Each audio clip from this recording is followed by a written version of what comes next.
I'd like to call the meeting to order of the Board of Leavenworth County Commissioners. I'd like to invite everyone to stand for the pledge. I pledge allegiance to the flag of the United States of America and to the republic for which it stands, one nation, under God, indivisible, with liberty and justice for all. I'd like to begin with a moment of silence, please.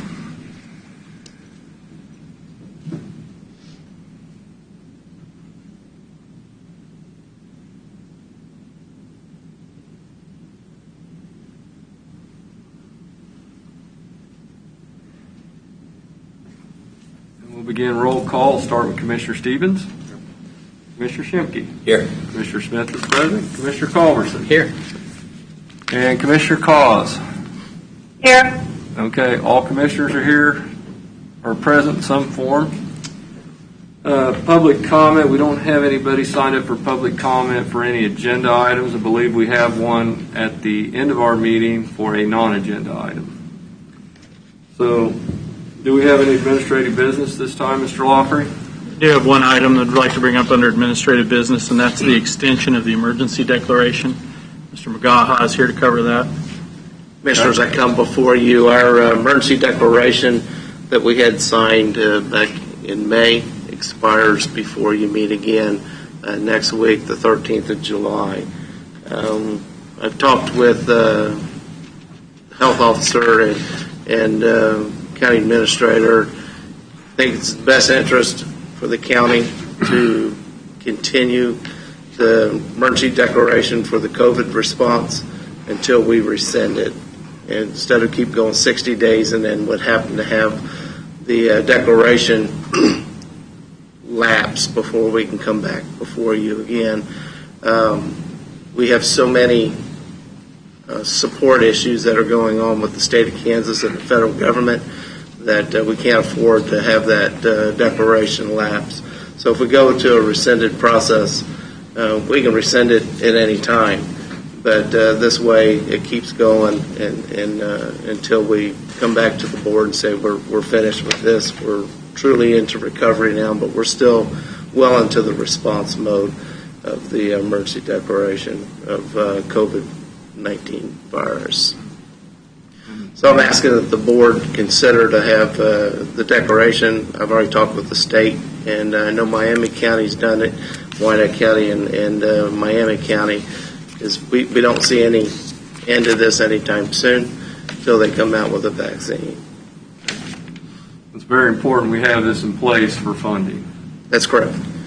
Right now we're supporting over 50 medical and long-term facilities utilizing the state and SNS, the Strategic National Stockpile process, and the Health Department is continually doing testing, and those supplies come from the state as well.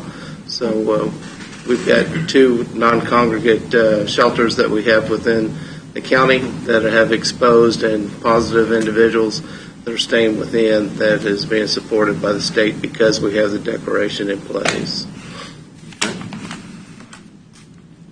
So, any questions of Mr. McGaha? And I'll entertain a motion. Just a quick question. We talked about the CARES dollars have to be allocated by a certain date. We're basically saying that these expenses can be recouped indefinitely under this order. There is no deadline or timetable. This doesn't change the timeline or timetable for the CARES Act funds. This just allows us to stay under the emergency declaration while it's necessary so that any funding that does come available we are eligible for. When we spend the CARES Act funds, we have to spend that by the end of the year. There are some other deadlines that the state placed on us, but so the declaration would need to be in place at least through that time where we're spending those funds. There is talk about maybe additional funds being available. So we just want to make sure that we're covered and we don't let it lapse where there's a window where we're without. Well, and that's why I just didn't know if it should be like a 12/31 just to align with. Yeah, the way it's currently proposed, the board can repeal it whenever it's appropriate. It is indefinite, and like Mr. McGaha said, that's how some of the other counties are choosing to handle it. Certainly, if the board would like to amend the resolution to a date certain of the December 31st, that's your prerogative. That is a policy decision. And I assume the county councilor has cleared that the statute allows for it to be open-ended. That's what Mr. McGaw was just talking about. Statute allows. They cleared it at the state level to make sure that that was appropriate. Any more questions? I'll entertain a motion. I move that we sign a disaster declaration for the COVID-19 response until rescinded. Second. Have a motion and a second. Any further discussion? Voting? Aye. Aye. Aye. Aye. Commissioner KAAZ votes aye. Okay. Thank you, All right. Commissioner. Thank you, Chuck. One more question. Yep. I was going to ask where we're at on the disaster funding for the tornado relief. Still working on it, Commissioner. We everything kind of got put behind with the COVID response. So I've got words in, and I've been emailing people back and forth that we're in the portal, which is something that we weren't in the last time I met with you. It's just I got to wait for the state to come meet face to face with us to start working through that process. They're so tied into the COVID response right now that kind of got, I don't want to say put it in the back burner. They're just working through it at a very slow speed. So generally speaking, if it takes 18 months, we might be looking at 36 months with a pandemic. I'm hoping we're still with that 18 months. And do you remember, Chuck, total accrued off the top of your head or ballpark? I want to say it was right around $1 million, 1.2 million that we have in total cost. Now we're not going to get all that back. Right. It's going to be a split, but it's something we definitely going to work towards through that process. But we had our emergency declaration in place, so we're eligible Yes, for we the did. funds. That is correct. That is correct. So, okay. I appreciate all that you and All your right. team do. Thank you. Thank you. Thanks, Chuck. Mark, do I need to leave this, or they got a copy? We have a copy. Okay, thank you. All right. Have a great evening. You too. Any other administrative business this time? None. Okay. Then, the commissioners had a chance to look at all the items on the consent agenda. Is there anything that needs to be removed and considered separately on the consent agenda?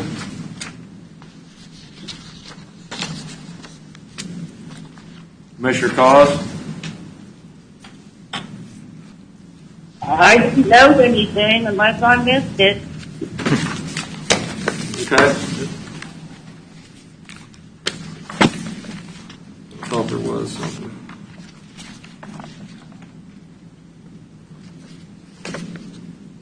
Asphalt materials.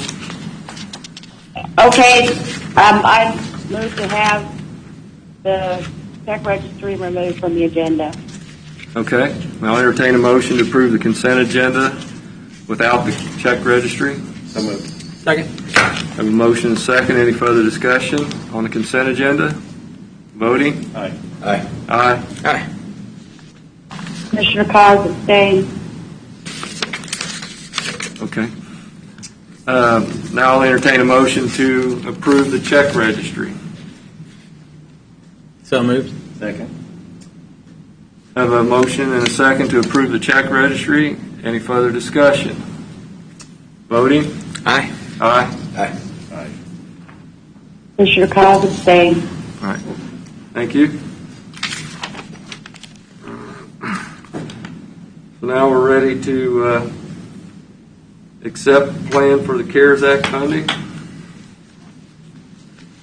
Commissioners, we have discussed this a couple of times, and the two commissioners that you authorized to serve on a committee, we have met. We've come up with the attached proposal as far as the sharing of the funds that should be coming from the state. So I'd like the board to consider that.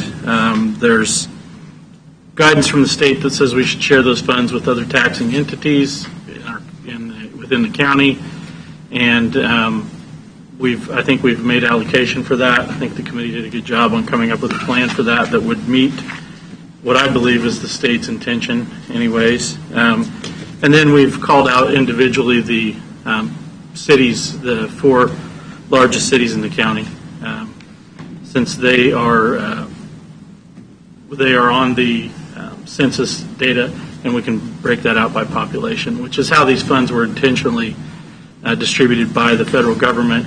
And so I think that we can check that box that we meet the requirement for that. This is not our final spending plan, obviously. Once the state releases the funds to us, the committee will continue to meet and come up with a proposal for the board for a final spending plan. This is just so that we can put notice out to the entities that may be involved that we would be soliciting their requests, so that we could also include that with ours when we submit the whole thing to the state for their final approval. We have until the August 15th to get a plan approved, so we're asking that any of these entities provide their plans before that time. I think August 6th is the date we're looking for. Okay. But did the Fair Board reach out to you by any chance on a request? They did reach out to me. Since we don't have any funds right now, I don't have any way for them to actually make a formal request, but okay. They would be one of the entities that we could consider. If they made an application for funds, we could definitely consider that. Okay. Now on our, we do a resolution and the cities are going to have to do an ordinance? Yes. Okay, now does an ordinance require a public notice that's got to be ran for a certain amount of time? So, yeah, in most cases that would be for ordinances. That would be up to the cities. They'll need to make sure they follow their procedures with their ordinances. I think that the thing to keep in mind is we just need their plan on how they intend to spend those funds so that we can include it with our plan to the state. The ordinance just has to be in place before they can receive any of the funds. Okay. That's that same timeline, like the August 6th timeline. They have longer than that. They just need to get us their spending plan before then, and then before we would release any funds to them, they'd have to have that ordinance in place. Okay. I think that one of the cities at least reached out with a question on that, and I think that they need to probably follow up with their city attorney, but resolutions for cities and counties are completely different. Mm-hmm. Our law is done via resolution. At the city level, it's done via ordinance. So resolutions to them don't have the same connotation as a resolution to a county. That's why we do a resolution and they do ordinances. Okay. And Mark, can we at least submit our plan along with it to the cities? Because I'm guessing they've maybe not spent as much time or put together the committees or been maybe as engaged or in front of this, given the process of it all, to maybe help give some recommendations or drive towards not only expenses, right, but other viable allocations. So I have distributed to the cities all of the guidance that's come from the state and the federal government, which is what we're working off of as well. The challenge with that is our plan won't be ready in time for them to just mirror it and then get it back to us in time. We're still working on our final spending plan. Now, our distribution plan is right here.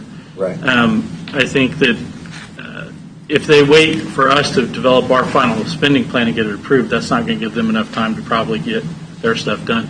But definitely we'll work with them in any way, shape, or form that we can. And if they have questions, they're welcome to send them our way. There's a portal that the state has put in place that questions can be submitted directly to the state. Those questions have to run through the county. We are the primary contact for this. I think, as I mentioned last week, the ultimate responsibility for the spending of these funds lies with the county. If any of them are used inappropriately, and I don't mean inappropriately, but on an expense that is determined to not be allowed, the county is responsible to reimburse the state for that expenditure. So we will be reviewing all of these pretty close to make sure that they meet the need, and then the cities have to submit their expenditures to us that we then have to upload to the state. So it's a process, and we obviously are very motivated to make sure that it's done correctly. And Mark, why is this process not including all the incorporated cities in the county? So there is, if you look on the proposed spend, the other taxing entities would pick up the two smaller communities, But one of the guidelines from the federal government was you use the census data, the available census data from XYZ census. I think it was the 2019 data that was, it's not a census, but it's the data, the estimates that the federal government has under census.gov. Those two cities are not included on that information. But is that a guideline or a requirement? Just a guideline. It's not a requirement. So I feel like we need to include all the incorporated cities. Our committee originally did, right. But then And that's where they fall under the other taxing entities, Commissioner. Okay. The money's set aside for them. To go with that. Rather than call them out individually, we just put them in with the other taxing entities. So it's there. They're there. It's just okay. It'll be based on needs and population. Okay. Yep. and we originally had them actually called out, but then Mark said because of this other reason, we just Okay. put them with the townships. Yep. Any other questions? Then I'll entertain a motion to approve Resolution 2020-24. So moved. Second. Have a motion and a second. Any further discussion? I'd just like to compliment Mark for all his hard work that he did on this. Absolutely. He's on the time crunch. Get it going, and Not like the budget or anything was due also. it was a lot of work to put together, and I hope the cities will get right on top of it too. I think they have to. Yeah. This is Commissioner Fox, and everyone needs to realize that this fast turnaround is not because of the county, it's because of the state. That is correct. On the time limits, yes. It's not. No, these are not the county's deadlines. This was given to us by the state. Mark, why don't you outline what the deadlines are? Okay. Well, first the money came out to the state well over a month ago. I believe it was in May, actually. They got their money. And when the federal government distributed it, their intention was that the state would then distribute that out to the counties. And then the counties could then use it to distribute to the local municipalities. But the state instead sat on it for about a month and a half, coming up with rules that I believe are not probably against what the federal guidelines are, but they are what they are, so we'll play by the rules. But they took a month and a half to come up with a plan on how we would then request the money from them, and then they gave us about 30 days to come up with a plan on how we're going to spend it or they take it back. So August 15th is the deadline that we have to submit our final spend plan to the state for their approval. It'll go to the Sparks Committee and they'll sign off on it. Hopefully we'll meet all the guidelines and we'll sign off on it. But July 13th is the date that this resolution that you just voted to pass has to be back to the state. So I'll submit it tomorrow morning after all the commissioners have had a chance to sign it. And then by July 15th, they should release our funds for the county's portion to the county by July 15th. And then if our spend plan doesn't meet the guidelines completely, or if we don't have a plan that accounts for all 19 million, we have to return then to the state any of the funds that aren't allocated. Then there are deadlines each month. Basically, the 15th of each month marks the deadline of when we have to give them the state an update on where we are. And if at any point it looks like we're not going to spend all those funds, they can ask that we refund them a portion of it. So silly question. I mean, what is the process to reclaim those funds? I mean, I'm laughing because take the PPP program and the 22 iterations it's been through, and now they've given the recipients, instead of 8 weeks, months and months and months, in which case if you can't justify those expenses over a 2 or 3x time period that you initially applied for, kind of laughable, meaning I think their position was, we're not getting it back, so we better make a way to make sure they can spend it appropriately. So I'm thinking, is this not similar to that? Meaning, the way the money flows, last I checked, is money flows up, it doesn't flow down very often, right? I mean, so the way we operate. The resolution that you just approved has the guidelines in there for that we agree to refund the money if they determine it's needed. So, or if it's justified. So they'll be watching it pretty closely, and we have to report, which we will. Kind of like a self-report situation. If we believe that there's anything in there that we're not going to be able to spend, we have to report that as well. But they'll be audited. So then, because again, resolution is binding on us, we're saying that we will follow the rules, and those those rules mean that we will return the money to them. They've set a final deadline in December so that they have a chance, because the state also doesn't want to send any back to the federal government. Sure. So they want to give themselves plenty of time that if there is any left over, they have the opportunity to distribute that in another fashion. So originally the Spark Committee had recommended September 15th as our deadline to come up with a spend plan. And when it went to the Senate, the Finance Committee at the state level, they made the recommendation of moving that timeline up to August 15th. So that's why we get basically a 30-day window to come up with a plan on how we're going to spend that money. Who gets the interest on the money? Well, This is Commissioner KAAZ. That was the point I wanted to get across to the question that Commissioner SCHIMKE had about sharing information back and forth with the cities, is that this fast turnaround is not something that the county has required. This is the schedule that has been set by the state. so the interest that has been collected so far, obviously the state's retaining that. If we bring the funds in to the county on the 15th, in the past the federal government has required that you not earn interest on their funds. Right. So we have placed it into a non-interest bearing account, which seems counterintuitive, but it's one of those things that we don't want to get sideways with it. There is no guidance on it. There has been no definitive, like, yes, you can collect interest, or no, you can't. So we're taking the approach that it's the same as all other federal funds, that you can earn interest on. Too bad. Interest on $19 million, a couple months. Might pave a few roads. And so, for good stewards of the money, point is there's no trading for the LABTR money or anything else. I already checked. Well, I would hope that we are able to come up with adequate spend plan that retains all of those funds in Leavenworth County. Absolutely. So, anyways, any further discussion? Yeah, we can't bring up the demand transfers in this whole process. I already tried. Yeah. Okay. Then voting. Aye. Aye. Aye. Aye. All right. Commissioner KAAZ votes aye. All right. Again, Mark and Vicky and Mike and staff, good work. Yep. Good work. It's a lot and not very much time. Okay.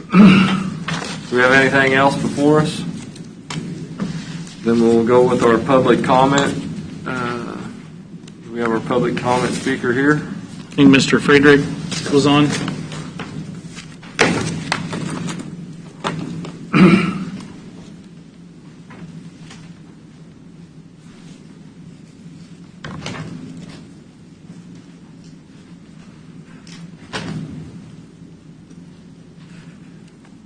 Commissioner Smith, did you say it was okay to remove the mask? While you're talking there, yeah. Oh, I see. Fine. Thank you. I'd like to say I'm very appreciative of the opportunity to present public comments. Could you state your name, please? Yes, my name's Rick Frederick, and I'll get to that. I'll keep these comments very, very brief. My name is Rick Frederick. I'm a CPA with 39 years of accounting and corporate finance experience. I've been a principal shareholder in 2 privately held businesses that were built from the ground floor up and subsequently sold. I am pro-business, and I've made a career out of analyzing business proposals and acting on them accordingly. I've reviewed the sand quarry proposal previously presented to you by the Kaw Valley Companies, Inc., and frankly, I'm struggling to find any economic justification to approve the special use permit request. On June 11th, I provided each of you with a written cost versus benefits analysis that is summarized as follows. The first point being there is no indication the sand quarry would provide any measurable increase in county-wide employment. Point number 2 was, although the county would realize additional revenues by way of an annual fee, a tonnage tax, an increased tax revenue from an industrial versus ag use assessment, those revenues would be largely offset by increased road maintenance expense and lost tax revenue, I believe, resulting from the negative impact the quarry would have on surrounding property values. The third point in my June 11th analysis was the cost to modify existing roads to accommodate heavy truck traffic is uncertain to me, but persons knowledgeable in road construction have indicated to me that it won't be cheap, quite possibly requiring as much as $750,000 per mile for upgrades necessary to safely support heavy truck traffic. The fourth point I made was an analysis of County Sales Tax Fund number 171 that indicates RIF and TIF fees in Sherman Township are essentially double that of the next closest township, Fairmount, and 4 times the amount of all the other townships combined. Now this, to me, indicates development in Sherman Township is significant, if not booming, and I have to ask the question, how much of this growth would cease if the sand quarry use permit is approved? And finally, my last point, my analysis cited the findings of a study conducted by Auburn University economics professor Diane Height, and it served as the basis for estimating that property values within a 3-mile radius of the quarry could decline by as much as $7.4 million. I believe this would be a significant expense to the public for the benefit of a private business. So, in conclusion, I want to again emphasize I am pro-business, but only in those cases in which a business enhances economic stability and the well-being of the residents at large. Thank you very much for considering my comments this evening. This is a really important decision, and again, I appreciate the opportunity to have a chance to present. All right, thank you. Mr. Frederick, your letter said $7.4 million, but is that a percentage? Is there a percentage? It's a declining scale, Commissioner Stieben. Within a half mile, properties within a half mile are going to suffer a greater loss than properties within a 3-mile radius. Oh, okay. All right, I just didn't know if there was a percentage. It's a declining scale, but in total, the calculation came up to 7.5. So, thank you. All right, thank you. thank you. Any other business for the board at this time? Then I'll entertain a motion to adjourn. So moved. Second. Have a motion and second. Any further discussion? Voting? Aye. Aye. Aye. Aye. And we'll return. Commissioner Costa? Aye.